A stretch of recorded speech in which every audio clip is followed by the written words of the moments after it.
ओंकार बिंदु संयुक्तम नित्यं ध्यायन्ति योगं कामदं मोक्षदं जीवोंकाराय नमः। मंगलम भगवान वीरो मंगलम गौतम मुनि मंगलम दायो जयेंद्र नमः संसाराय स्वानुभूतिं सदाशिवं स्वभावाय भावाय सर्वभावाय नमः पत्रकुलन्नारत्नोनाय अक्षरोरति तथापि गुणसूत्रोनाहंकाय मिलनाकति तथापि कहानवाणीनाहंकाय मिलनाकति तथापि महात्माणीनाहंकाय मिलनाकति महाकालमा शुद्धात्मज्ञानी सुखानि भवो दोलो पुनराशि पड़ो कहाँ तो नामी नमो संसाराय।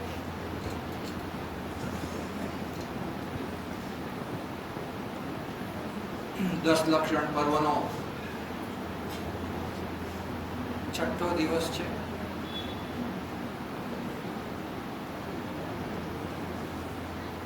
કયો દિવસ છે આજે? સંયમ.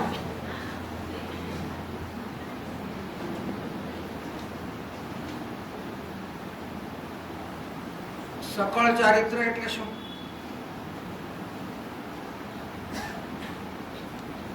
સકળ ચારિત્ર એટલે અર્થ શું થાય? ખ્યાલ છે કોઈ? સકળ ચારિત્ર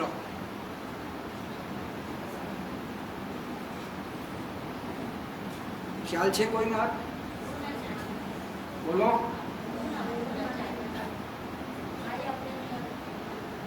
સકળ ચારિત્ર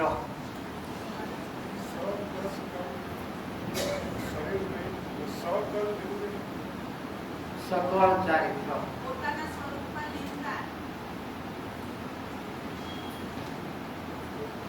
ચારિત્ર ખલ્લું ગમો. બરાબર છે. બીજા કોઈ? કેમ કે આજની પૂજામાં છેલ્લો વર્ગ જે આવ્યો હતો ને, પરમ યથાખ્યાત ચારિત્ર રૂપ સંયમ ધર્મના ધારક મહામુનિવરોના ચરણ કમળ પૂજનાર્થે આરાધનાર્થે અર્ઘમ નિરોપામી,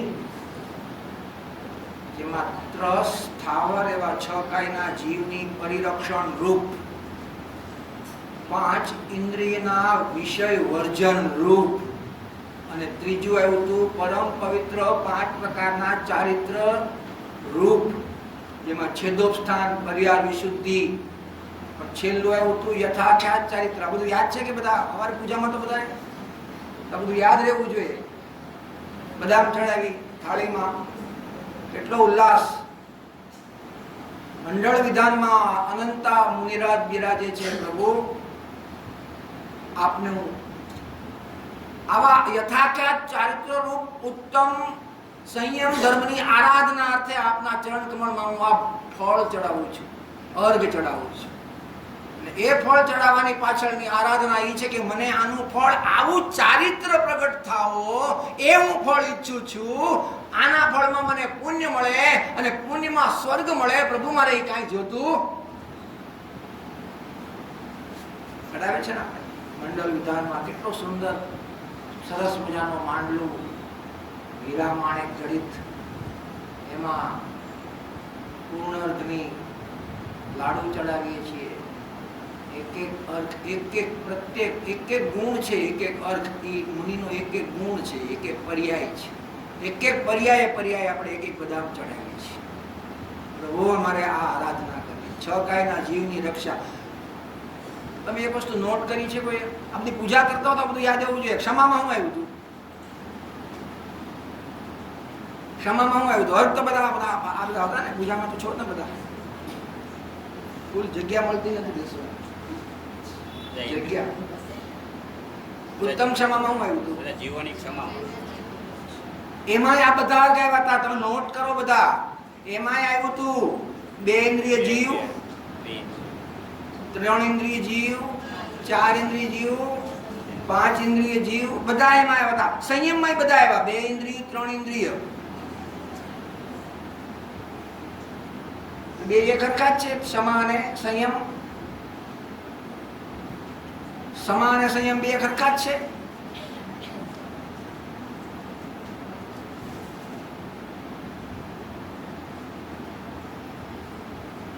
આમાં પરિરક્ષણ રૂપ છે. ક્ષમાની અંદરમાં 6 કાયના જીવ પ્રત્યે કરુણાનો ભાવ છે અને આમાં 6 કાયના જીવ પ્રત્યે રક્ષાનો ભાવ છે. એમાં પરિરક્ષણ રૂપ નહોતું લખ્યું, તમે જુઓ. સમજાય છે? સંયમમાં 6 કાયના જીવ પ્રત્યે રક્ષાનો ભાવ છે અને ક્ષમા ધર્મમાં 6 કાયના જીવ પ્રત્યે કરુણા ભાવ છે. અને એટલે એ કરુણા પોતાને પણ આવે છે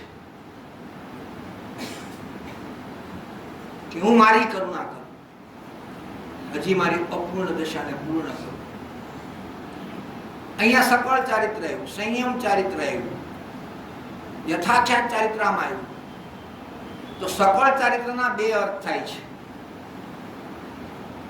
6ઠે 7મે ગુણસ્થાને જે સંયમ ચારિત્ર છે અથવા તો સકળ ચારિત્ર છે તે વ્રતાદી રૂપ છે અને 12મા ગુણસ્થાને જે સકળ ચારિત્ર છે એ ક્ષાયિક પર્યાય છે, જીવનું સ્વભાવભૂત પરિણામ છે.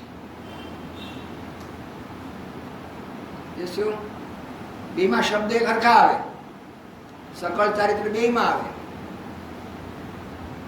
પણ 6ઠે 7મે ગુણસ્થાને જે સકળ ચારિત્ર છે તે વ્રતાદી વિકલ્પ રૂપ છે અને 12મા ગુણસ્થાને જે સકળ ચારિત્ર છે તે યથાખ્યાત ચારિત્ર રૂપ છે. ચારિત્રની પૂર્ણ પર્યાય, ક્ષાયિક પર્યાય, જે હવે ક્યારે નાશ થવાની, અને એ 12મું ગુણસ્થાનનો અંતનો સમય અને 13માની શરૂઆત ઇઝ ઇક્વલ ટુ કેવળ જ્ઞાન. આમ થાય સમ્યક દર્શન પહેલા શુદ્ધ, પછી સમ્યક ચારિત્ર શુદ્ધ ક્ષાયિક, અને પછી સમ્યક જ્ઞાન ક્ષાયિક, અને પરિપાટીમાં સમ્યક દર્શન, સમ્યક જ્ઞાન અને સમ્યક ચારિત્ર. કેમ કે શ્રદ્ધા અને જ્ઞાન વગર ચારિત્ર હોઈ શકે નહીં. એટલે શ્રદ્ધા અને જ્ઞાન ચારિત્રના હેતુ કીધા અને પરિપાટીમાં ચારિત્રની પૂર્ણતા પછી જ કેવળ જ્ઞાન થાય.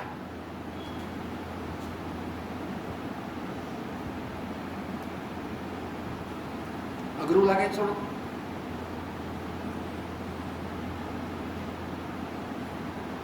એવો આજનો મહામંગળકારી સંયમનો દિવસ છે.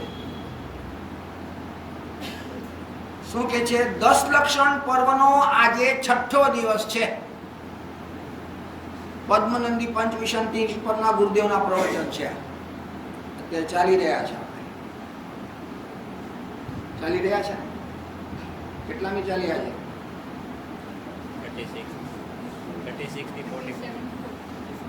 44, રાઈટ. 45મો ટાઇટલ આવી ગયું પણ શરૂઆત પૂરી થઈ ગઈ. 44 ગુરુદેવના પ્રવચનને બધી વસ્તુથી એંગલથી આપણે ગ્રહણ કરવું જોઈએ. ક્યાં આવ્યા, કેટલે આવ્યા, શું કીધું, ગુરુદેવે એક એકનો અર્થ કેવા કર્યા. આ જ ગુરુદેવના પ્રવચન આમાં કંડાઈ રહ્યા છે. જે ગુરુદેવે કેવો એનો અર્થ કર્યો કે 10 લક્ષણ પર્વનો આ 6ઠ્ઠો સંયમ ધર્મનો દિવસ છે. આત્મ સ્વભાવની એક એક શબ્દ ઉપર બધા મગજને ફોકસ કરજો. આત્મ સ્વભાવની એક શબ્દ, શ્રદ્ધા જ્ઞાન પૂર્વક બીજો શબ્દ, શુભાશુભ ઈચ્છાઓને ત્રીજો શબ્દ, રોકીને ચોથો શબ્દ, આત્મામાં એકાગ્ર થવું પાંચમો શબ્દ, અને તે પરમાર્થે ઉત્તમ સંયમ ધર્મ છે છઠ્ઠો શબ્દ. કોઈને યાદ રહ્યો? ભાઈ ભૂલી ગયા? ભૂલી ગયા?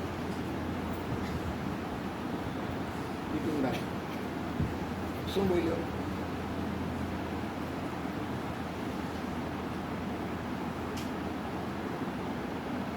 ફરી વાર આપણે ઉતાવળ છે, સ્પીડથી નથી જવું કે શાંતિથી લેવું છે. આત્મ સ્વભાવની શ્રદ્ધા જ્ઞાન પૂર્વક, જો આ પહેલા શબ્દનો અર્થ કરીએ, આત્મ સ્વભાવની એટલે કે જીવ આવી ગયો. હવે જીવની શ્રદ્ધા અને જ્ઞાન થાય, જીવની શ્રદ્ધા અને જ્ઞાન થાય એટલે કોના તરફથી શ્રદ્ધા અને જ્ઞાન વિમુખ થઈ ગયા? કોના તરફથી? આત્માની શ્રદ્ધા અને જ્ઞાન થયા તો કોનાથી જુદો પડી ગયો? પરદ્રવ્ય. પરદ્રવ્યને સાત તત્વમાં શું કહેવાય? Very good. આ એક જ શબ્દમાં બે દ્રવ્ય આવી ગયા. આત્મ સ્વભાવની શ્રદ્ધા જ્ઞાન પૂર્વક, એટલે કે આત્મ શ્રદ્ધાની જ્ઞાન પૂર્વકમાં આત્માની શ્રદ્ધા જ્ઞાનમાં આત્મા આવ્યો, જીવ આવ્યો, એ શ્રદ્ધા જ્ઞાન પૂર્વક એટલે કે જીવ પેલા અજીવની શ્રદ્ધા અને અજીવનું જ્ઞાન કરતો હતો, એનાથી એ ભિન્ન પડી ગયો. જેમ આ મારું ઘર, ત્યાં બાજુના ઘરો કેવા થઈ ગયા? આ મારું ઘર, ત્યાં બાજુના ઘર કેવા થઈ ગયા? નોખા પડી ગયા ને. એમ અહીંયા બાજુના ઘર નોખા એમ બોલવાની જરૂર નથી. આત્મ સ્વભાવની શ્રદ્ધા અને જ્ઞાન એમ કેતા આત્મા એટલે કે જીવ, એનું શ્રદ્ધા જ્ઞાન થયું તો એને પેલા એને અજીવની શ્રદ્ધા અને જ્ઞાન હતા, એનાથી નોખો પડી ગયો. તો જીવ અને અજીવ બે દ્રવ્ય આવ્યા કે ન આવ્યા? આવ્યા કે ન આવ્યા? શબ્દ અહીંયા એવું નથી ચોખવટ કરી. આપણે આ બધા ભાવ કાઢવાના, ગુરુદેવના હૃદયને આપણે ટટોળવાનું, ગુરુદેવના અંતરંગના ભાવને ટટોળવાના. ગુરુદેવ બધું કઈ ન પીરસે. એના પીરસેલા એક એક શબ્દને તમારે વાગોળવા જોઈએ તો એમાંથી આ બધા ભાવો નીકળે. બડાલા એમ ન હોય. ગુરુદેવની એક એક અક્ષરની અંદરમાં 14 બ્રહ્માંડના સાર છે. ગુરુદેવની એક એક વાણીમાં એક એક શબ્દમાં 14 બ્રહ્માંડનો સાર છે. ગુરુદેવે એટલું કહી દીધું, આત્મ સ્વભાવની શ્રદ્ધા જ્ઞાન પૂર્વક, એટલે પાત્ર જીવે તરત સમજી જવું જોઈએ કે આ જીવ એટલે કે મને મારા આત્માની શ્રદ્ધા અને જ્ઞાન થયા એટલે એની પહેલાની ભૂમિકામાં જે જીવ અજીવ પ્રત્યેની શ્રદ્ધા હતી આ હું, અને એવું જ મને જ્ઞાન હતું અને એવું જ મારું ચારિત્ર બની રહ્યું હતું કે આ ઠીક અને આ અઠીક, એનાથી ભિન્ન પડી ગયો. તો સાત તત્વોમાં બે દ્રવ્ય આવી ગયા કે ન આવી ગયા? જીવ અને અજીવ આવ્યા કે ન આવ્યા? પછી બીજો શબ્દ કયો હતો? કયો બોલ્યો તો પછી? શુભાશુભ ભાવ. Very good. શુભાશુભ ઈચ્છાઓને રોકીને. હવે જો અજીવથી ભિન્ન પડ્યો અને જીવની શ્રદ્ધા જ્ઞાન થયા એટલે શું થયું ફળ સ્વરૂપ? શુભાશુભ ઈચ્છાઓને રોકીને. ત્યાં કોણ રોકાણું? આશ્રવ રૂપ અને બંધ રૂપ જીવના મલિન પરિણામોને રોકીને. તો કેટલા તત્વો આવી ગયા? જીવ, અજીવ, આશ્રવ અને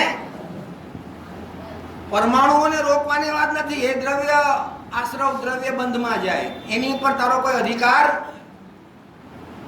તારો અધિકાર તારા સંયમમાં છે, તારા મર્યાદામાં છે. તો તું કોને રોકી શક? આશ્રવ અને બંધને. આચાર્ય દેવ કહે છે કે આશ્રવ અને બંધને પણ તારે રોકવાના નથી. જો હા, અહીંયા પરાકાષ્ઠાની વાત આવી. આશ્રવ અને બંધને પણ તારે રોકવાના નથી. 12માં નવો બંધ થાય એને તો તું અટકાવી શકતો નથી, પણ તને ઉત્પન્ન થતા આશ્રવ અને બંધના પરિણામ, પરાશ્રિત પરિણામ, મલિન પરિણામ, અચેતન પરિણામ, પરાશ્રિત પરિણામ, સર્વ અવસ્થામાં ન રહેનારા પરિણામ, આકુલતા ઉપજાવનારા પરિણામ, સંયોગસિત સંબંધવાળા પરિણામ, આત્મામાં જે સ્વભાવ નથી એવા વિસ્વભાવ રૂપ પરિણામ આવી ગયો. આખો ક્લાસ આવી ગયો. આખો ક્લાસ આવી ગયો. 5 દિવસનો આપણે 5 મિનિટનો પૂરું કરી લીધું.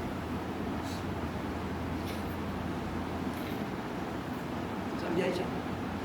તો પોતાના આત્માની શ્રદ્ધા અને જ્ઞાન થયા તો એકલો અજીવથી નોખો પડ્યો? તો કે ના.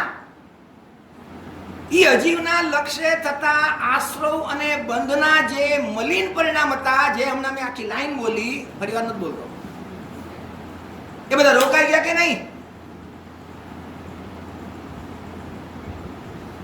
રોકાણા કે નહીં? કોનો આશ્રય લીધો? આત્મ સ્વભાવનો. કેવી રીતે? પૂજા કરીને, અભિષેક કરીને, જાત્રા કરીને, સોનગઢ જઈને. કેવી રીતે કર્યો? એવું ક્યાંય ન આવ્યું. શ્રદ્ધા અને જ્ઞાન એટલે જવાબદારી કોની આવી, ક્યાં આવી? આપણે પણ તારી શ્રદ્ધાને બરાબર ચકાસતો રહેજે. કેમ કે તું નિર્ણયમાં તો પરાકાષ્ઠાની વાત કરે છો પણ શ્રદ્ધામાં જીરો છો. આત્મ સ્વભાવની શ્રદ્ધા અને જ્ઞાન થયા ત્યાં પરદ્રવ્યથી નોખો પડી ગયો એટલે અજીવ આવી ગયું. માત્ર પરદ્રવ્યથી નોખો ન પડ્યો પણ પરદ્રવ્યને લક્ષ્ય થતા આશ્રવ અને બંધ એ પરિણામો પણ એના રોકાઈ ગયા. ફળ સ્વરૂપ દ્રવ્ય આશ્રવ અને દ્રવ્ય બંધ એની ચર્ચા આપણે કરતા. ભાઈમાં શું થાય છે એવું આપણને બહુ ઓલું હોય. પોતાના ઘરમાં ગમે એવું પણ બાજુના ઘરમાં શું થાય છે એની વધારે ટેન્શન હોય. આ દરેક પ્રકૃતિ છે, જીવની પ્રકૃતિ છે. પોતાના ઘરમાં ગમે એવું હોય પણ બાજુના ઘરમાં શું થાય છે એમાં વધારે ઇન્ટરેસ્ટ હોય. એમ પોતે શું કર્યું છે એનું એને મહત્વ ન હોય પણ અહીંયા કર્મ બંધની મને ઘણા એ જ પ્રશ્ન કરે, સાહેબ કર્મના બંધોમાં કેવી રીતે સ્થિતિ થાય? બોલું તારે ક્યાં, તારે ત્યાં જોવા જવું છે? હું કામ એ રામાયણ માંડે છે? એનો કેટલો અનુભાગ બંધાણો, કેટલો એનો આબાદાગાળ ક્યારે પૂરો થયો અને ક્યારે ઉદયમાં આવે એ ગણિતમાં રોકાઈશ ને તો તું આત્માથી ભ્રષ્ટ થઈ જઈશ, આત્માથી ચૂપ થઈ જઈશ. એવા ક્ષોભસમ તારા નથી, એવું તારું જ્ઞાને નથી, તને તો હવારનું ખાધેલું સાંજે યાદ રહેતું નથી. એટલે એવા ગણિતમાં તું જામાં પ્રયોજનમાં અટક, પ્રયોજનભૂત વાતમાં અટક. એટલે કે પહેલાના જેવા પંડિતોની બુદ્ધિ એ ક્યાં હતી? શ્રીમદને 100 વસ્તુ યાદ રહેતી હતી, તને 2 વસ્તુ યાદ નથી રહેતી. સતાવધાની હતા નહોતા? અહીંયા તો 2 વસ્તુ યાદ નથી રહેતી. પોતાનું ઘર યાદ રહે છે એ સારું છે, બીજાના ઘરમાં ઘૂસી જાય પૂરું યાદ નથી રહેતું. હવે એ બધો સમય નથી. હવે આટલું જ યાદ રાખવાનું છે કે પોતાના આત્મ સ્વભાવની શ્રદ્ધાને જ્ઞાન કર્યું તો આખું જગતથી નું ન્યારો થઈ ગયો. સપ્તમ દ્રવ્ય થઈ ગયું. સપ્તમ અવ્યક્તના બોલમાં ગુરુદેવશ્રીના પ્રવચન વખતે પહેલા જ બોલમાં જીવાદી 6 દ્રવ્યો વ્યક્ત છે ને આત્મા અવ્યક્ત છે ત્યારે ગુરુદેવના આ શબ્દો હતા કે આ આત્મા 7મું દ્રવ્ય થઈ ગયું.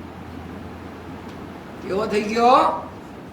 સપ્તમ દ્રવ્ય થઈ ગયો. ગુરુદેવના પ્રવચનો સાંભળો એટલે તમને સાંભળવાની પદ્ધતિ પણ કાલે શ્રોતાનું સ્વરૂપ કીધું નહીં, એ પદ્ધતિ એવી હોવી જોઈએ. આત્મ સ્વભાવની શ્રદ્ધા જ્ઞાન પૂર્વક શુભાશુભ ઈચ્છાઓને આ હવે બધા નાસ્તિના કથન આવશે. અસ્થિનું એક જ કથન આવ્યું. આત્મ સ્વભાવની શ્રદ્ધા અને જ્ઞાન આ એક જ અસ્થિ છે. હવે બાકીનું બધું નાસ્તિનો ઇફેક્ટ આવશે, સાઇડ ઇફેક્ટ. હવે જે વર્ણન આવશે બધું કેવું આવશે? અસ્થિનું નહીં, પારમાં શું થયું એનું વર્ણન આવશે. જે તને સમજાવવા માટે સમજીએ છીએ, બાકી તું ન સમજ ને તને ન સમજાય તો કઈ ચિંતા કરતો. કેમ કે પ્રયોજન તે સ્વીકારી, પ્રયોજન તે પ્રગટ. એટલે બાકીનું ન સમજાય, ન બેહે, કેટલી સ્થિતિ, કેટલો અનુભાગ, કેટલા પ્રદેશો, કેટલી કેવી પ્રકૃતિ નો પલ્લે પડે કાંઈ વાંધો નહીં. બધા મૂંઝાઈ જાય છે, ગભરાઈ જાય છે. ઓહો આવો માર્ગ, આવો એક દ્રષ્ટાંત આવ્યું હતું, કોઈને યાદ હોય તો. એક આંધળો હતો, એનો એક મિત્ર હતો. એ મિત્ર ગયો હશે જમણવારીમાં, સંઘ જમણમાં ગયો હશે અને ત્યાં રસગુલ્લા હતા. વાંધો નહીં ના, પર્યુષણમાં આવા નામ લે,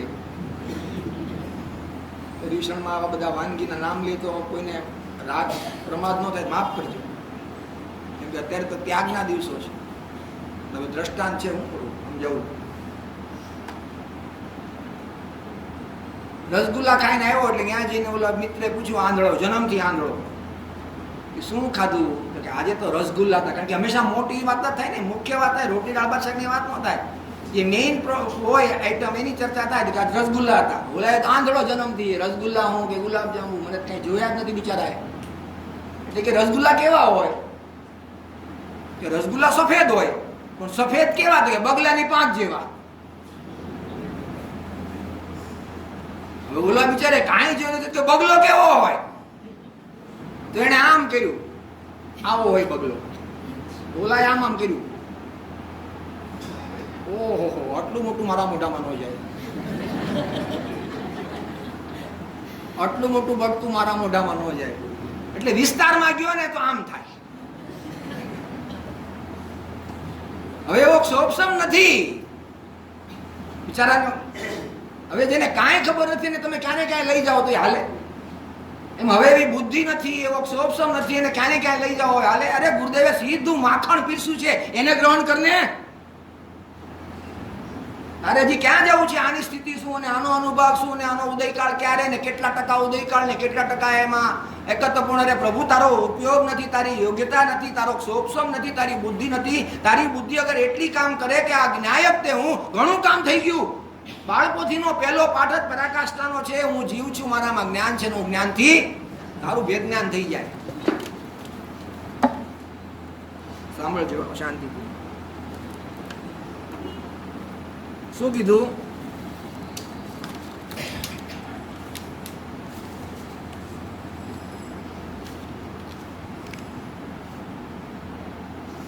આત્મ સ્વભાવની શ્રદ્ધા જ્ઞાન, બસ આટલું જ. આટલું તું કર તો તારું કામ થઈ ગયું. હવે એના સાઈડ ઇફેક્ટ શું થાય છે? તો અજીવથી ભીમ પડ્યો. એટલે બે દ્રવ્યો આવી ગયા, જીવ અને અજીવ. બરાબર છે? ત્યાર પછી ત્રીજો શબ્દ આવ્યો, શુભાશુભ ભાવોને અથવા તો શુભાશુભ ઈચ્છાઓને રોકીને. એમાં કયા આવ્યા? આશ્રવ અને બંધ. તો ખરેખર રોકાઈ જ ગયા હતા, પણ હવે સમજાયું કે શું થયું, શું અટક્યું? તો શુભ અને અશુભ ભાવોની જે સાયકલ હતી એ અટકી. એટલે શુભાશુભ ઈચ્છાઓને આશ્રવ અને બંધ આવી ગયા. હવે ચોથો, આત્મામાં એકાગ્ર થવું. આમાં શું લેશું? આમાં શું લેશું? આત્મામાં એ સંવર અને એકાગ્ર થવું એ નિર્જરા. કેમ કે જેમ જેમ સૂક્ષ્મ વિચારથી ઊંડો ઉતરું છું તેમ તેમ તમારા તત્વના ચમત્કારો મારા સ્વરૂપને પ્રકાશ કરે છે. એમ જેમ જેમ આત્મામાં એકાગ્ર થાય છે એમ શુદ્ધતાની વૃદ્ધિ થાય છે. તો શુભાશુભ ઈચ્છાઓને રોકીને આત્મામાં એકાગ્ર થવું, એમાં સંવર અને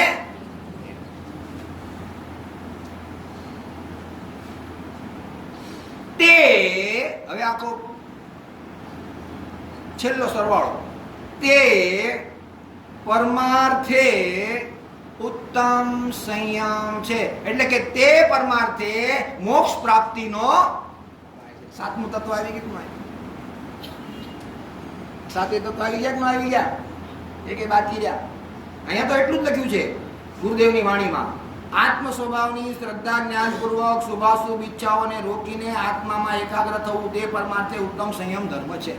પણ આની અંદરમાં શું આવી ગયું? સાતે તત્વોની શ્રદ્ધા આવી ગઈ. તો તારા ભાગમાં શું આવ્યું? તો કે ઓહો, ચારિત્ર ખલ્લું ધમ્મો. ક્યાં આવે છે? ચારિત્ર ખલ્લું ધમ્મો ક્યાં આવે છે? અષ્ટપૌ પ્રવચન સાર. કઈ ગાથામાં આવે છે?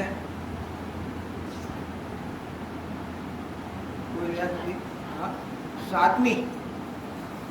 ચારિત્ર તે સાચો ધર્મ છે. ચારિત્ર સાચો ધર્મ છે. અષ્ટપૌર્ણ પહેલા જ અધિકારની પહેલી જ ગાથા છે, દર્શન મૂલો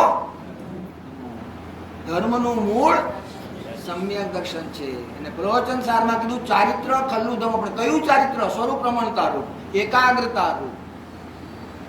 એ ચારિત્ર ખલ્લું ધમ છે. અને વસ્તુ સહાવો ધમ, વસ્તુનું સ્વરૂપ તે ધર્મ છે. કેટલા ધર્મ ક્યાં? અને 10 લક્ષણ ધર્મ. આ બધા ધર્મો છે આત્માને શોભાવનારા. આવો ઉત્તમ સંયમ ધર્મ કે જે યથાખ્યાત ચારિત્રને પ્રગટ કરવાનો ઉત્કૃષ્ટકરણ છે. ઉત્કૃષ્ટકરણ કોને પ્રગટ કરવાનો? કોને પ્રગટ કરવાનો? યથાખ્યાત ચારિત્ર. આવો ઉત્તમ સંયમ ધર્મ. આપણે તો બધું લીધું, પ્રાણીઓને પીડા કરવાનો ભાવ જેમને નથી થતો એવા આ આચરણ રૂપ છે. સંયમ છે ને એટલે એને પીડા ન થાય, એને પોતાના નિમિત્તે હિંસા ન થાય, આ એનું વ્યવહાર આચરણ છે. કોને? જેને ઉત્તમ સંયમ ધર્મ પ્રગટ થયો છે એવા નિશ્ચય ચારિત્ર ધર્મના ધારક, નિશ્ચય સંયમ ધર્મના ધારક મુનિ. એટલે આપણે કેમ નક્કી કરવું?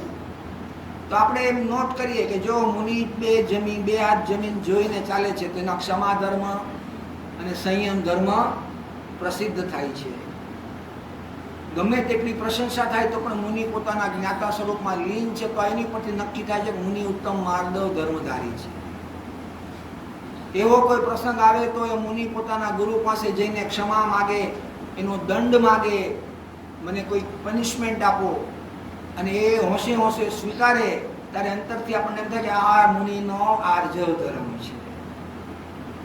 એટલે એની માટે કઈ આમ અલગ સ્ટડી કરવાની જરૂર નથી. મુનિને કેવા પ્રકારના વિકલ્પો આવે છે એની ઉપરથી ધર્મનો ઉચ્ચાર કરવામાં આવે છે. તો વિકલ્પની કેવી કેટેગરી છે, વિકલ્પમાં કેવો પ્રકાર છે એની ઉપરથી 10 લક્ષણ ધર્મના નામ આપવામાં આવે છે. બાકી અંતરંગ અધ્યાત્મ પદ્ધતિથી જોઈએ તો વિતરાગ ચારિત્ર એક જ છે. અંતરંગ અધ્યાત્મ પદ્ધતિથી જોવો તો વિતરાગી ચારિત્ર એક જ છે, એમાં કોઈ ભેદ નથી. આત્માના સ્વરૂપાચરણ ચારિત્રને અનુસરીને જે વિતરાગ ધર્મ પ્રગટ થયો એ એક જ વિતરાગ ચારિત્ર ધર્મ છે, જેમાં તારતમ્યતા હોય ચોથે, પાંચમે, છઠ્ઠે, સાતમે, 12મે એ પર્યાયની તારતમ્યતા છે, પણ જે શુદ્ધતા પ્રગટ થઈ છે એ શુદ્ધતામાં તો કોઈ ભેદ, એ એક જ ચારિત્ર ધર્મ કહેવાય. પછી એની તારતમ્યતા પ્રમાણે છેદોપસ્થાન, પર્યાયની શુદ્ધિ, યથાખ્યાત એવા ભેદ પડે છે, અને એ ભૂમિકા અનુસાર એના જે વ્યવહાર હોય એ વ્યવહારને પણ એવો આરોપ આપવામાં આવે છે. બાકી આવો ચારિત્ર ધર્મ કોઈ દિવસ હોતો, ચારિત્ર એક જ પ્રકારનો હોય, વિતરાગ સ્વરૂપ, જે અંશે ચોથે પ્રગટ થયો છે. ચોથે પ્રગટ થયો છે ભાવ સ્વરૂપ, અને એમાં આ સકળ ચારિત્ર જે વ્રતાદિકૃત છે એવા પરિણામોનો અભાવ છે.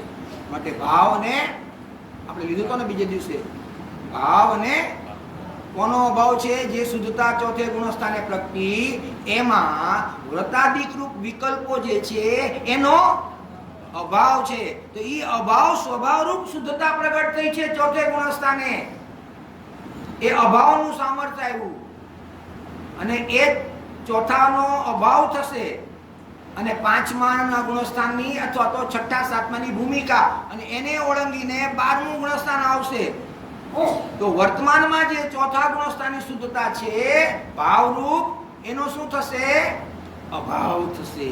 તો ભાવને અભાવ આવી ગયો, અને જે નહોતું 12મું ગુણસ્થાન ઈ ક્રમે આવશે તે અભાવનો.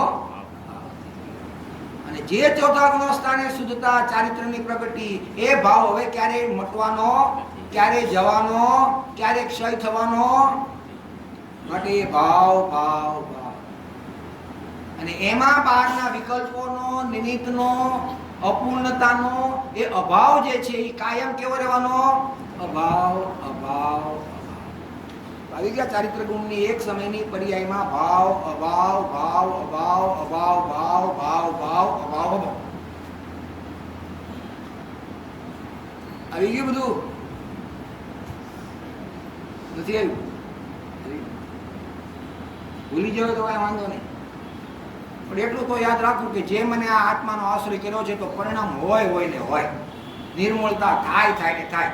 એટલે ભાવનું રૂપ આવી ગયું. ભાવ ભલે નામ ભૂલી જાવ, પણ ભાવનું સામર્થ્ય પર્યાયમાં આવી ગયું. એ જે શુદ્ધતા પ્રગતિ છે એમાં અશુદ્ધતાનો અભાવ છે, એટલે અભાવનું સામર્થ્ય પણ આવી ગયું. એ કઈ ટકવાની નથી, એનો પણ એ પણ ચાલી જવાની છે. ઉત્પાદ વ્યય, ઉત્પાદ વ્યય, ઉત્પાદ વ્યય, એક જ સમયમાં એ ભાવ ચાલ્યો જવાનો છે. એટલે નહોતો ભાવ એ આવવાનો છે, ને જે છે એ જવાનો છે. માટે ભાવ અભાવ ને અભાવ ભાવ પ્રોસેસિંગ તો ચાલુ છે. તને યાદ રહે કે ન રહે, તારે કઈ મૂંઝાવાની જરૂર. અને જે શુદ્ધતા પ્રગતિ એ શુદ્ધતા હવે 3 કાળમાં 14 બ્રહ્માંડ હલી જાય તો પણ હવે જવાની, અહીંયા પડી જવાની વાત નથી હો.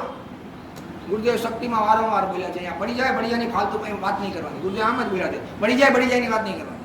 પડી જાય, વમી જાય, અરે ભાઈ એ બધા કાયરતાના, એ વાતુની કાયરતા વાત, એ વાત નહીં કરવાની. શક્તિની વાત છે, અપ્રત્યત ભાવની વાત છે. કાચી પોળી મેલી ગુરુદેવ ન ગમે, કાચી મેલી વાત કરવી ગુરુદેવ ન ગમે. સીધી અસ્થિતિ જીતો, તું કેમ નથી ચાલતો? એટલે જે શુદ્ધતા પ્રગટી, હવે શુદ્ધતા ક્યારે જવા નથી, માટે ભાવ ભાવ ભાવ ભાવ રહેવાનો છે. ચંદ્રમાં ભલે બીજ ન હોય, પણ જે બીજનો છે એ બીજનો પૂર્ણથી થશે, પણ બીજમાં કોઈ કાલીમાં છે?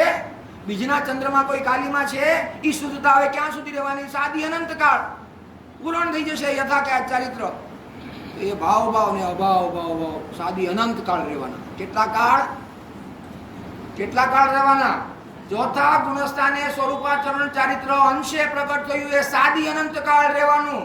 પર્યાયની તારતમ્યતાથી ભલે સાદી શાંત કહેવાય, પણ જે શુદ્ધતા પ્રગટ થઈ છે એ સાદી અનંત રહેવાની. એ બહુ અગત્યનું છે. બધાને કઈ કીધું હવે ચાલી જાય છે ને, ચાલી ઈ નથી જતી, એમાં જેટલી અપૂર્ણતા છે એ ભરાતી જાય છે.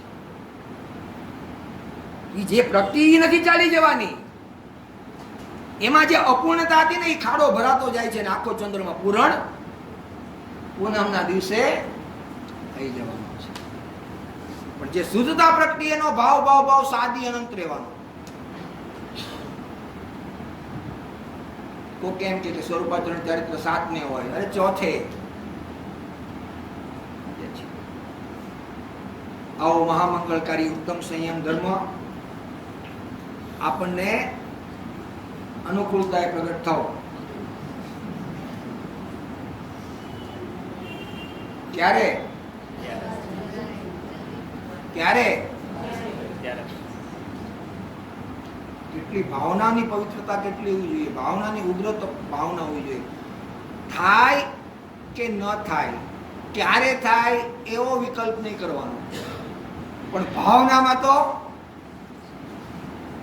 પરાકાષ્ઠા રાખવાની. કેમ કે ભાવનાને કોઈ લગામ ન હોય, ઉપયોગને લગામ રાખવાની હોય, કંટ્રોલમાં રાખવાનો હોય, પણ ભાવનાને કંટ્રોલમાં ન રખાય. અગર જો તું ભાવનાને કંટ્રોલમાં રાખ તો તારી પાત્રતા જ નથી. ભાવનાની પવિત્રતા તો પરાકાષ્ઠાની હોવી જોઈએ. અપૂર્વ અવસર એવો ક્યારે આવશે, ક્યારે થઈશું ભાયાંતર. એકાકી વિચરતો વળી સ્મશાનમાં, વળી પર્વતમાં વાગસિંહ સંયોગ જો. એ અડોલ આસન ને મનમાં નહીં ક્ષોભતા, પરમ મિત્ર નો જાણે પામ્યા યોગ જો. એ અપૂર્વ અવસર એવો ક્યારે આવશે? શું એમ કહેતા હતા કે તું મનુષ્ય છું, પંચમકા છે, કેવળ જ્ઞાન નથી, એવી ભાવના ભાવી હતી? પરાકાષ્ઠાની ભાવના. કેવા અમે છું એવું અમે આનંદ કંદમાં રહેવા વાળા ધ્યાન અમે ક્યારે ધરશું કે બાહીમાં સિંહ ફાડી ખાતો હોય તો એ મારો મિત્ર છે? કેમ કે અમે વખાણા માર્યા દેહની અંદરમાં રહીએ છીએ. અગર જો કોઈ સિંહ, કોઈ વરુ આવીને મારા દેહને ફાડી ખાય તો મારો મિત્ર છો પ્રભુ, અમે તો વહેલા મોક્ષમાં.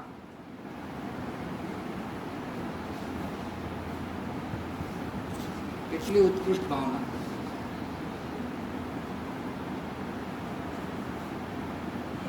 છૂટો થઈ જાઉં, તું મારો દુશ્મન નથી, તું મારો મિત્ર છે. કે તારી આ ભૂમિકાથી અમે પરમ પવિત્ર યોગ પોતાના શુદ્ધ સ્વરૂપમાં ઉપયોગને અમે જમાવી દઈશું, એકાગ્ર કરીશું. અરે આવો તો મહામંગળ અવસરની તો અમે અનંત કાળમાં ક્યારે નથી કરી, એ દશાની તો રાહ જોઈને બેઠા છીએ. એમાં તું આવતો હો તો લઈ જા, તું મારો પરમ મિત્ર છો. આડીખા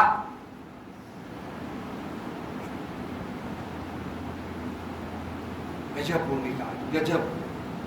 કેટલી ભાવનાની પવિત્રતા, ભાવનાના પુરુષાર્થનું જોર કેટલું સમજાય છે.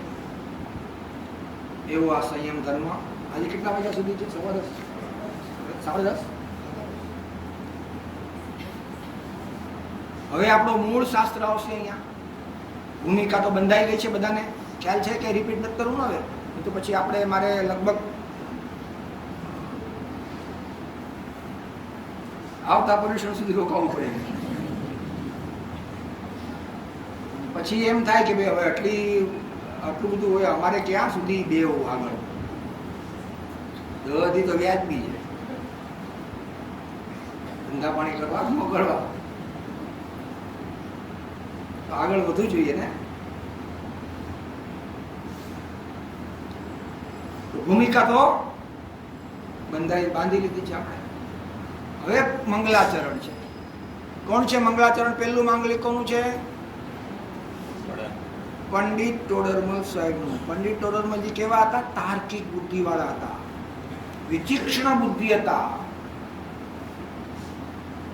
એમનો ક્ષોભસમ અદ્ભુત હતો. અગર ટોડરમલ સાહેબ હજી બીજા 50 વર્ષ કે 60, કેમ કે બહુ નાની ઉંમરમાં અકાળે મૃત્યુ પામ્યા, અગર 50-60 વર્ષ હજી જો ટોડરમલ સાહેબ જીવી ગયા હોત તો આ દ્રવ્યલિંગી મનાવનારાઓ એકે ન હોત આ ભરત ક્ષેત્રમાં. જે અત્યારે મુનિ પણ મનાવે છે, એકે નો બધાનો લોપ કરીને નાખ્યો હોય. અને પરમ જીન મુદ્રાધારી મહામુનિ અને એવો ધર્મ અહીંયા સ્થાપિત કર્યો કે જે એમના કાળમાં તો ન થયો, પણ ગુરુદેવના પ્રતાપે થયો એ અહોભાગ્ય છે. ભલે પછી તો ઓલા લોકો એટલું બધું ઘર કરી ગયા હતા એટલે વિરોધ થયો, પણ ટોડરમલ સાહેબ હોત ને તો આટલાય ન હોત. જે અત્યારે દ્રવ્યલિંગ, સાચા દ્રવ્યલિંગી નથી,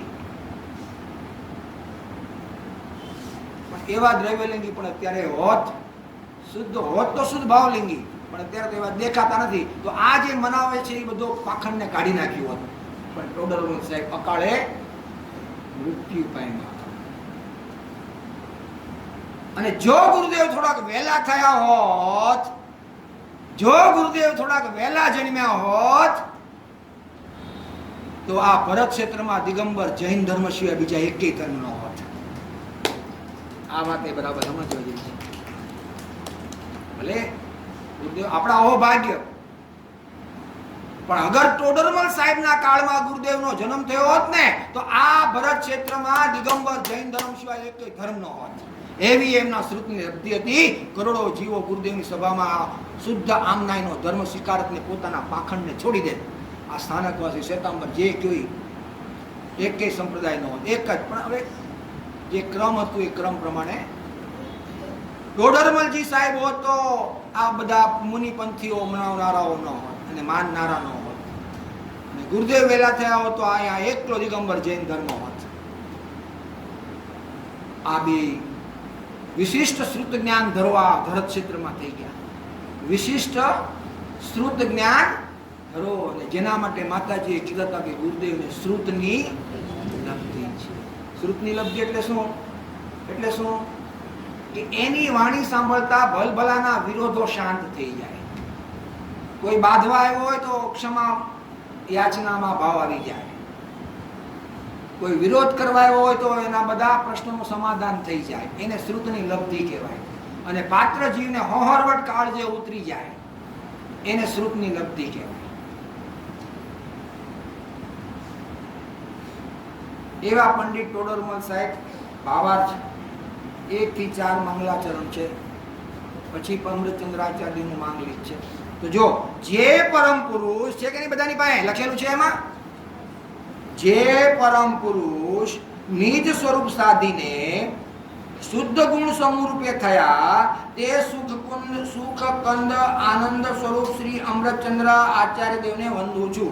આમાં થોડુંક લોજિક છે, જેને કહેવાય ને ચપળ છે.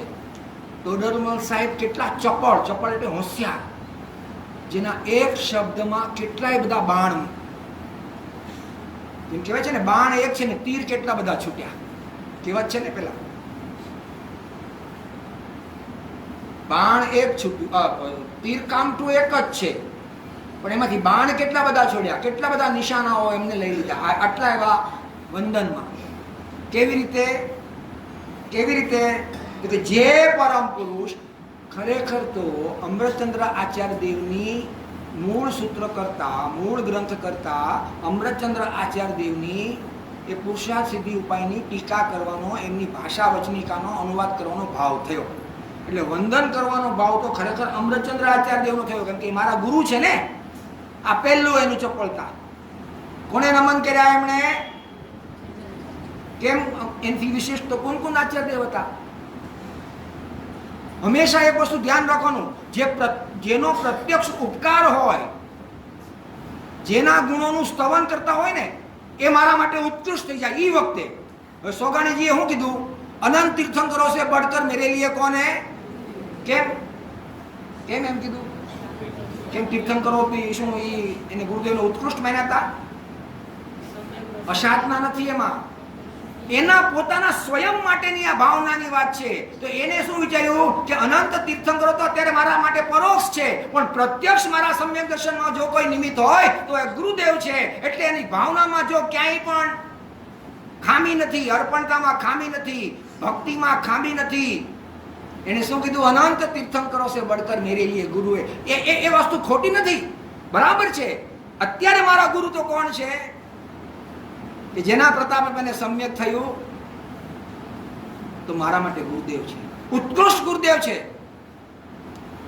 બધી જગ્યાએ એક સરખો ક્રમ ન લાગે. દેવ શાસ્ત્ર ગુરુ એ આગમ પદ્ધતિ છે, પણ જે જીવ પોતાની ભાવના વ્યક્ત કરતો હોય ને એના માટે અત્યંત ઉપકારી કોણ હોય? એ પહેલા હોય. દેવ શાસ્ત્ર ગુરુ તો આગમ પદ્ધતિ છે. એટલે આપણે દેવ શાસ્ત્ર ગુરુનો જ સિરિયલમાં બોલવાનો, પછી ગુરુદેવનો જય બોલવાનો. મારી વાત હું લઉં ને તો મારા માટે પહેલા ગુરુદેવ છે. કેમ?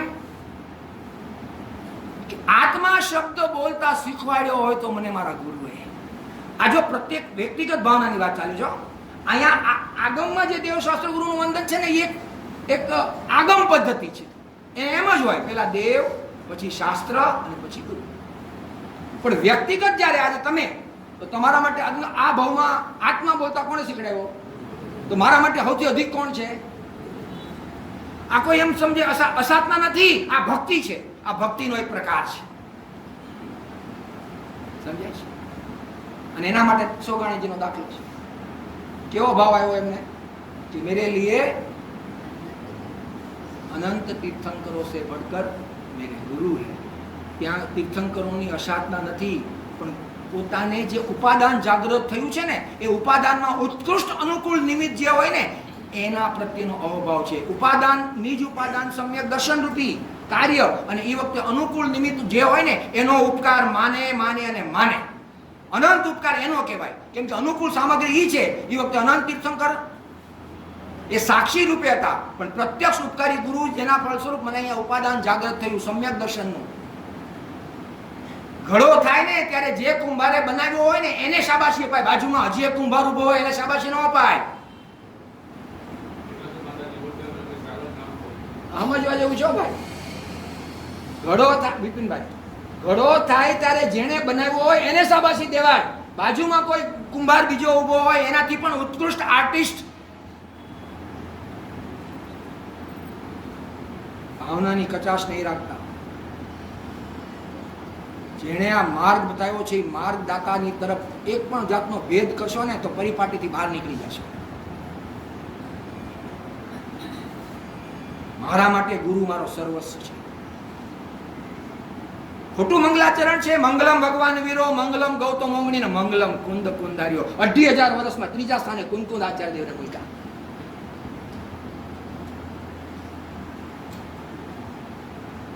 મહાવીર ભગવાન, ગૌતમ ગણધર, સીધા કુંદ આચાર્ય.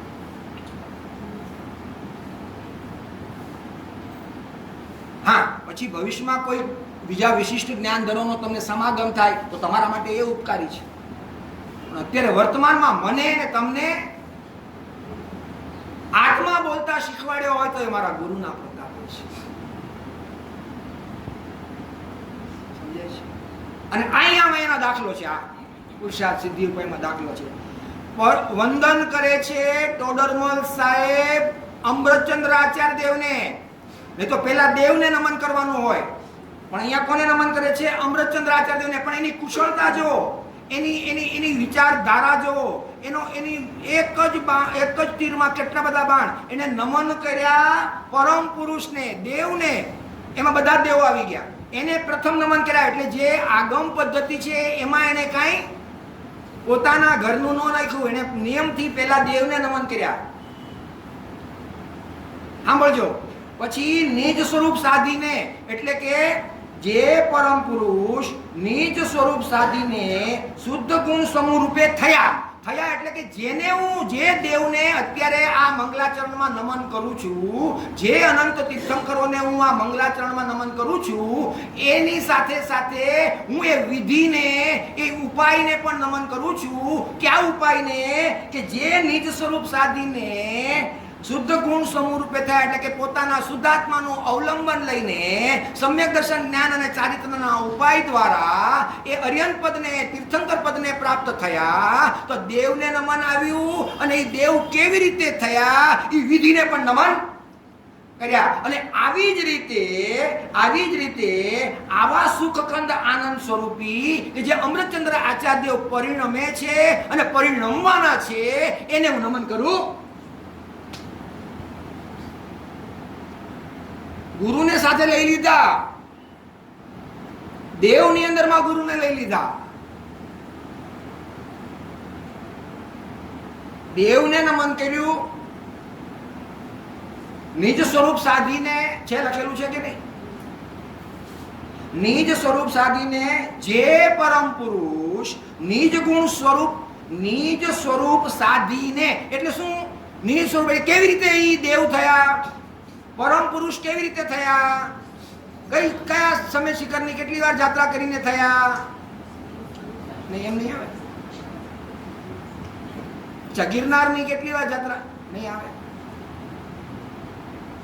અચ્છા, આખો દિવસ ધર્મ ધ્યાન કરીને એમ નહીં આવે. એ બધું સામગ્રીમાં આવી ગયું. ક્યાં આવી ગયું? ઉપાદાનની બહિરંગ સામગ્રીમાં આવી ગયું. પણ ઉપાદાન પક્ષે એમણે શું કર્યું? નિજ સ્વરૂપ સાધીને. તો એમણે દેવને નમસ્કાર કર્યા અને નિજ સ્વરૂપ સાધીને શુદ્ધ ગુણ સમૂહ રૂપે થયા. તો એ જે થયા ને એ ઉપાયને પણ નમસ્કાર કર્યા. એટલે ઉપાય એટલે કોણ? ભેદ જ્ઞાન. દેવને નમસ્કાર કર્યા, ભેદ જ્ઞાનને નમસ્કાર કર્યા. અને આવો માર્ગ બતાવનારા ભેદ જ્ઞાની અમૃતચંદ્ર આચાર્ય દેવને હું વંદું છું. તો કેટલો એક જ શબ્દમાં દેવનો પણ વિનય કર્યો, વિધિનો પણ વિનય કર્યો અને પોતાના પ્રત્યક્ષ ઉપકારી પણ શ્રી અમૃતચંદ્ર આચાર્ય દેવનો પણ વિનય.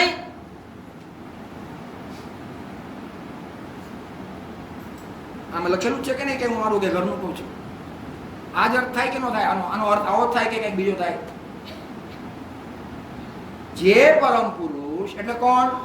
બધા જ દેવો.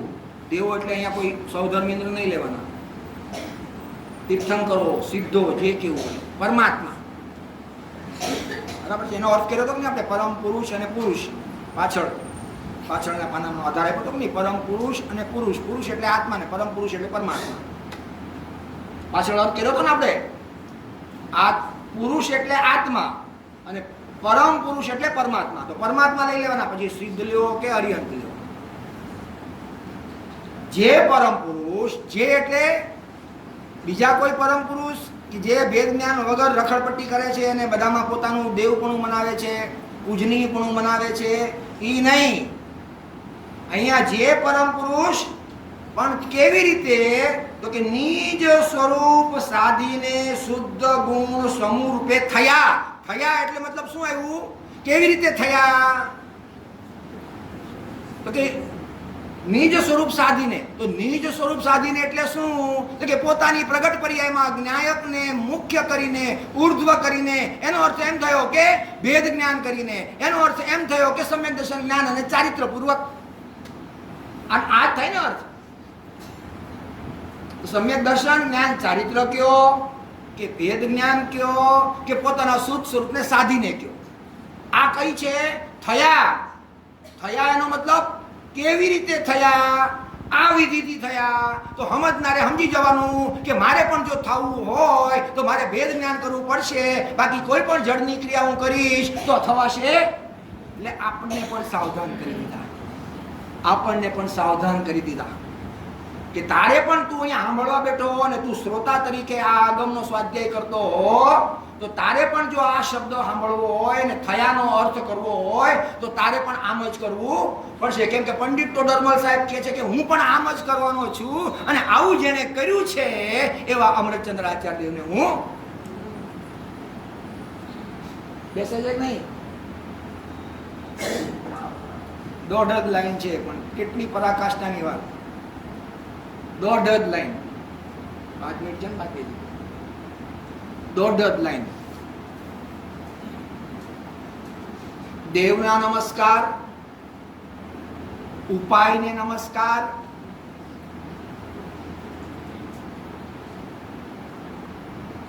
શુદ્ધ ગુણ સ્વરૂપ સમૂહ રૂપે થયા તે સુખ કંદ આનંદ સ્વરૂપ શ્રી અમૃતચંદ્ર આચાર્ય દેવને વંદું છું. જો અમૃતચંદ્ર આચાર્ય દેવને વંદન કરતા પહેલા કેવી પદ્ધતિ એમને અપનાવી, કેમ કે અમૃતચંદ્ર આચાર્ય દેવ મારા ગુરુ છે અને ભવિષ્યમાં એ કેવા થવાના છે? પરમ પુરુષ થવાના છે. કઈ વિધિથી? કે જે વિધિ અમૃતચંદ્ર આચાર્ય દેવે અપ્લાય કરી છે અને જેના ફળ સ્વરૂપ એ પરમ પુરુષ થવાના છે અને જેને હું અત્યારે મંગલાચરણમાં નમન કરું છું અને એવો મારે પણ થવું છે. જો કેટલું બધું આવી ગયું આમાં, કેટલું બધું આવી ગયું. પોતાના પ્રત્યક્ષ ગુરુનો પણ મહિમા આવી ગયો, અનંતા તીર્થંકરોનો પણ મહિમા આવી ગયો અને જે વિધિથી તીર્થંકરો થયા એ વિધિનો પણ આવું બધું. આ ગુરુદેવના પ્રતાપ્યો. આવું આપણામાં તાકાત છે આવા અર્થ કાઢવા? તાકાત છે આપણે આટલો બધો રહસ્યમાંથી કાઢવું? શ્રી અમૃતચંદ્ર આચાર્ય દેવને વંદું છું. જો દેવ શાસ્ત્ર અને ગુરુની સિક્વન્સ છે અહીંયા, કેમ કે બીજા નંબરમાં જીણવાણી છે ને ત્રીજા નંબરમાં ગુરુ છે, એટલે એ સિક્વન્સ બરાબર રાખી. પણ દેવની અંદરમાં પોતે કોને લઈ લીધા? અમૃતચંદ્ર આચાર્ય દેવને લઈ લીધા, જે ખરેખર એના ગુરુના સ્થાને છે, પણ એને વંદનમાં એને સાથે લઈ લીધા. પણ કેવી રીતે લીધા? કેવી રીતે લીધા? કે સ્વયં અમૃતચંદ્ર આચાર્ય દેવ જે વિધિ કરી, કઈ વિધિ કરી? ભેદ જ્ઞાનની વિધિ કરી. અને એ ભેદ જ્ઞાનના વિધિ વડે જે પુરુષાર્થ એટલે કે પોતાના આત્માના પ્રયોજનને સિદ્ધ કરવાનો ઉપાય બતાવે છે, કેમ કે પુરુષાર્થ સિદ્ધિ ઉપાય તો આવ્યો કે નહીં ઉપાય? તો અહીંયા ટોડરમલ સાહેબે ટીકામાં એના અનુવાદમાં ઉપાયને પણ વંદન કર્યા, કેમ કે ટાઇટલ જ છે પુરુષાર્થ સિદ્ધિ ઉપાય. ઉપાય શબ્દ છે કે નહીં? છે કે નહીં? તમારામાં છે કે નહીં? ઉપાય શબ્દ લખ્યો છે ટાઇટલમાં. પુરુષાર્થ સિદ્ધિ ઉપાય, એકમાત્ર જેને આત્માનું પ્રયોજન છે એવા આત્માની સિદ્ધિ માટેનો જે ઉપાય છે એ તો ટાઇટલ છે. અમૃતચંદ્ર આચાર્ય દેવના હૃદયના ભાવો છે જેને ટાઇટલ આપ્યું પુરુષાર્થ સિદ્ધિ ઉપાય.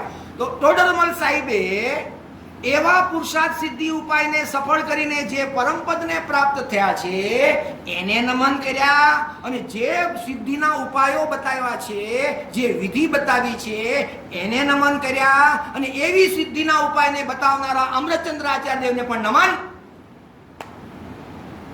ભાઈ આનંદ આમ તેમ થાય આમાં હજી આજે આમ કેટલું રહસ્ય ભર્યું છે, એક એક શબ્દમાં કેટલું રહસ્ય ભર્યું છે. એવા આનંદ સ્વરૂપ શ્રી અમૃતચંદ્ર આચાર્ય દેવને હું વંદું.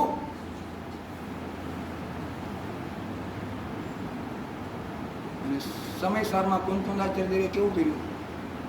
ધ્રુવ અચલ ને અનુપમ ગતિ પામેલ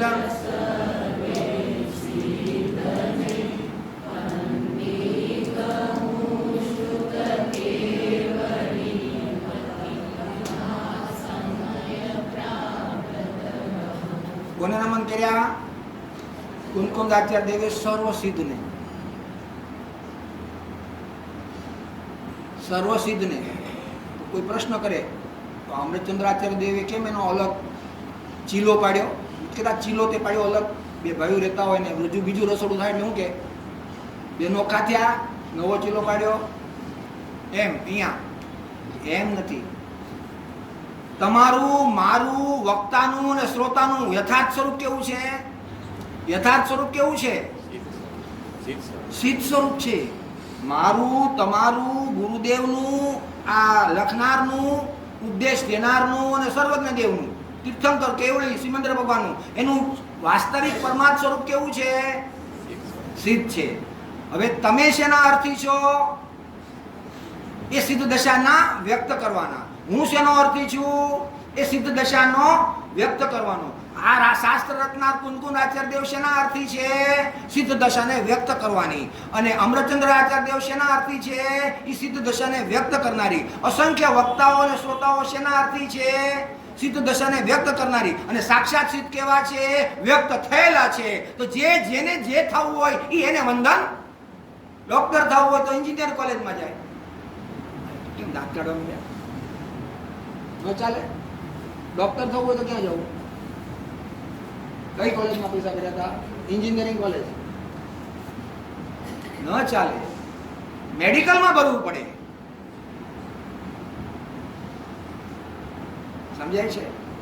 એમ દાન જોતું હોય, ધન જોતું હોય તો ભિખારી પાસે ન જવાય, રાજા પાસે જવાય. એમ તારે અહીંયા સિદ્ધ દશા પ્રગટ કરવી હોય તો અનંત સિદ્ધોને તારે તારી પર્યાયમાં સ્થાપન કરવા જોઈએ. એટલે કુંદકુંદ આચાર્ય દેવે મંગલાચરણમાં અનંત સિદ્ધોને, સર્વ એટલે અનંત સિદ્ધોને પ્રણમાન. જેનો અર્થી હોય ઈ એને સમજાય છે? તો આ એક લાઈનનો અર્થ બેઠો બરાબર? આખું ટ્રેક બેઠું. ટ્રેક જે પરમ પુરુષ નિજ સ્વરૂપ સાધીને શુદ્ધ ગુણ સમૂહરૂપે થયા એટલે વિધિ, ઉપાય, કે જે ઉપાયને પુરુષાર્થ સિદ્ધિ ઉપાયમાં અમૃતચંદ્રાચાર્ય દેવ બતાવવાના છે એનો ભાષા અનુવાદ કરનારા ટોડરમલ સાહેબ છે. ઈ એમ કે છે કે એ ઉપાય પણ ધન્ય છે. માણસોને તો રીતિ રિવાજમાં અને ક્રિયાકાંડમાં વયા જશે. અહીંયા સાવધાન થઈ જાય છે. કેમ કે ઈ જ વિધિથી મોક્ષ પ્રાપ્ત અનંત સિદ્ધોને થયા છે, દેવોને થયા છે. માટે વિધિને નમન કર્યો, બંધુ છું એમાં એને આવી ગયું, દેવને આવી ગયું. અને એવા સુખકંદ આનંદ સ્વરૂપ એટલે કે આનંદ સાગરમાં ઝૂલનારા. કેમ કે આ તો ગ્રહસ્થ હતા, ટોડરમલ સાહેબ ગ્રહસ્થ હતા અને અમૃતચંદ્રાચાર્ય પ્રમત દશામાં ઝૂલનારા મુનિ હતા. એટલે સુખકંદ આનંદ સ્વરૂપમાં આવે છે ને ભક્તિ. આનંદ સ્વરૂપમાં ઝૂલતા ઝૂલતા પછી શું છે? હો ગયા નિજ કલ્યાણ પ્રભુને છોડા સબ. આવે છે ને કાંઈક ભક્તિ. પ્રભુને છોડા સબ ધન છોડા વૈભવ સબ છોડા કર દિયા. ભક્તિ છે. આત્મ સ્વરૂપ में झूलते झूलते कर लिया निज कल्याण प्रभु ने छोड़ा सब घर. તો સુખકંદ આનંદ સ્વરૂપ એવા અમૃતચંદ્ર આચાર્ય દેવને હું વંદું છું. બસ છે. એટલે શું કાલે આગળ વધશું કાલે.